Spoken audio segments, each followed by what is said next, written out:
Nou Oomie, jy is 'n rekenmeester. Vertel ons 'n bietjie van jou werk en hoekom jy dit so geniet. Want syfers praat nie terug nie. Dit is moeilik om so met mense te werk en syfers moet balanseer. 1 + 1 is 2. Dis baie lekker.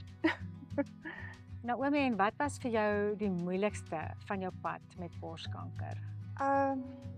Ek dink die kinders het baie swaar gekry. Ons het nie vir die kinders gesê dat ek borskanker het nie, net dat ek siek is. Wanneer mens daai besluit maak, dink jy nie eintlik aan die nagevolge van dit nie. Al my hare het uitgeval en die maats het hulle baie gespot. So nou Oomie, hoekom wil jy gewig verloor? Ek wil goed voel in my eie klere. Kom ons gesels oor jou emosies. Hoe voel jy in terme van jou energie, jou gemoedstoestand? Hoe voel jy? Ek dink ek is op 'n goeie plek. Ek dink ek is reg vir hierdie nou. Is nie altyd so energievol nie en ek dink ook as mens weer daai 20 kg kan verloor, kan ek ook weer saam met die kinders op die trampolien spring. Wat is jou grootste begeerte met die nuwe jy-program?